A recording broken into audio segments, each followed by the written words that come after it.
మేము చెప్తూనే ఉన్నాం.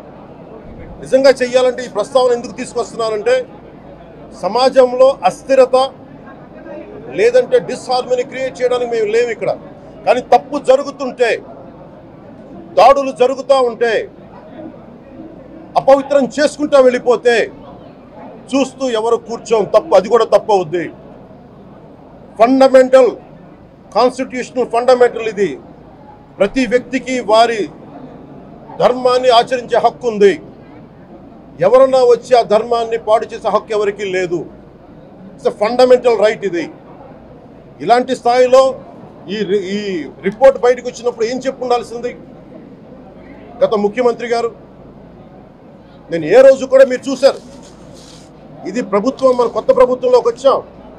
ఇది వెండెట్టా ప్రభుత్వం కాదు, ఇది పగా ప్రతీకారాల ప్రభుత్వం కాదు ఇది. కానీ తప్పు జరుగుతుంటే మటుకు చేతులు కట్టుకొని చూసే ప్రభుత్వం కూడా కాదు. అది మీకు చాలా పగడ్బందీగా తెలియజేస్తున్నాను విషయం. అలాంటిది ఆమె మీద ఎన్నో మాట్లాడినా మేము ఎప్పుడు మాట్లాడలా. రామతీర్థం గురించి జరిగినప్పుడు కూడా మేము మాట్లాడలా. కానీ ఈ రోజున రిపీట్ అయిపోతున్నాయి మిస్టేక్స్. అలవాటైపోయింది, ఆలవాలం అయిపోయింది. ఇంక ఇక్కడితో ఆగాలి. ఇది ఇప్పుడే ఫుల్ స్టాప్ టు దిస్. దీంట్లో ఒకరు నిందించట్లా. టీటీడీ బోర్డు ఉంది, వైసీపీ కాన్స్టిట్యూట్ చేసిన టీటీడీ బోర్డు ఉంది. వైవి సుబ్బారెడ్డి గారు ఉన్నారు టీటీడీ చైర్మన్గా. టీటీడీ ఈవోగా ధర్మారెడ్డి గారు ఉన్నారు. మళ్ళీ వాళ్ళు కాకుండా కొత్తగా వచ్చారు. ఈ 5 సంవత్సరాలు ఈ బోర్డు ఏం చేస్తూ ఉంది? ఈ టీటీడీ బోర్డుని మేము ప్రశ్నిస్తున్నాం. మీరు బయటికి రండి. గత ముఖ్యమంత్రి ఏం చేసి ఉండాల్సింది? వచ్చినప్పుడు మీరు పంపించండి ల్యాబ్స్కి.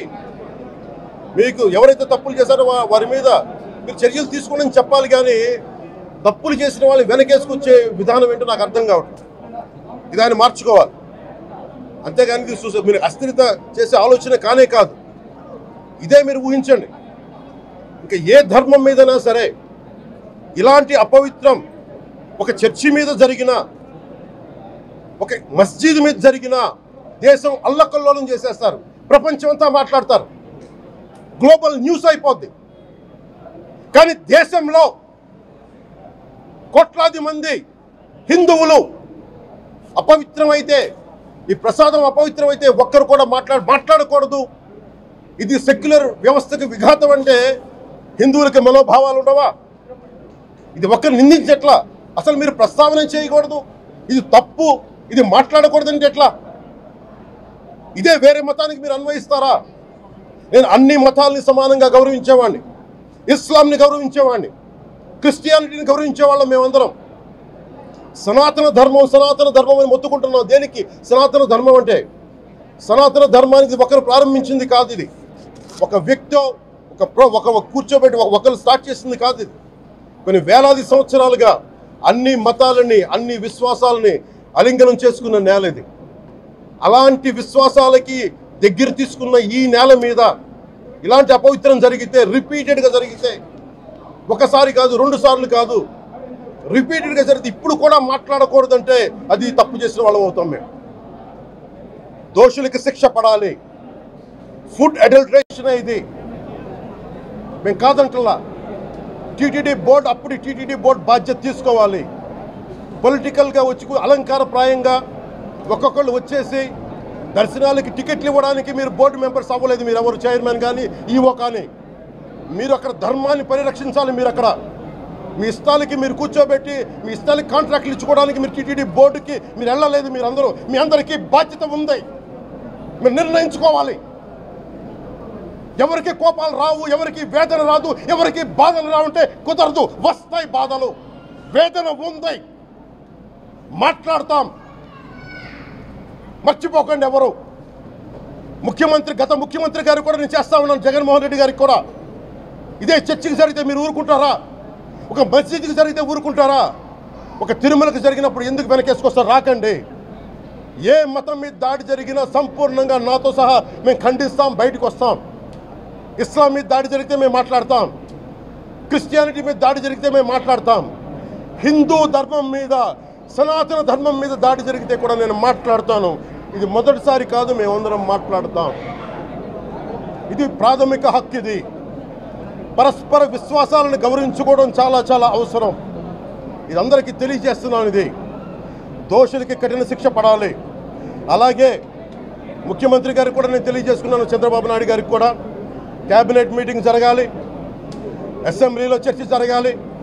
అసలు టీటీడీ ట్రస్ట్లో ఎన్ని అవకతవకలు జరిగినాయి దీని మీద కూలంకషంగా దీని మీద చర్చలు జరగాలి. అలాగే నిన్న అందరూ మీడియా పెద్దలు కూడా అడుగుతూ ఉన్నారు, అధిపతులు పత్రికాధిపతులు కూడా అడుగుతూ ఉన్నారు, మీడియా వారు కూడా అడుగుతున్నారు దీన్ని సిబిఐకి తీసుకెళ్లాలా లేదా అనేది. అది గౌరవ ముఖ్యమంత్రి గారు నిర్ణయం తీసుకోమని మీరు ఏ నిర్ణయం తీసుకున్నా క్యాబినెట్ మీ వెనకాల ఉంటుంది, ప్రజలు మీ వెనకే ఉంటారు. ఇది ఇక్కడితో ఆగాలని మనస్ఫూర్తిగా నేను కోరుకుంటున్నాను. అలాగే 40 సంవత్సరాలుగా కర్ణాటకలోని గీ కంపెనీకి ఇస్తూ ఉన్నారు. 15,000 కేజీలు అవసరం అవుతుంది నెయ్యి, మనకి స్వచ్ఛమైన నెయ్యి. అలాంటిది వీళ్ళు 1000 రూపాయలు కొన్నదాన్ని వీళ్ళు 360 రూపాయలకే వస్తుందని చెప్పి ఎవరో మిడిల్ మ్యాన్ వచ్చి చెప్పారు. ఆ మిడిల్ మ్యాన్ ఎవరు? దీని మీద సంతకం పెట్టింది ఎవరు? మీరు 1,00,000 లడ్డూలు మీరు అయోధ్యగా పంపించినప్పుడు మాట్లాడింది ఎవరు? చెక్ చేశారా? క్వాలిటీ చెక్ చేశారా? కోట్లాది మంది భగవంతుణ్ణి విశ్వాసం ప్రకటించే ప్రతి ఒక్కరి ఈ రోజున బాధకు గురయ్యారు. నాకు నిజంగా ఇంకో వేదన కూడా ఉంది. ఇది ఇంకొకరు నిందించట్లా.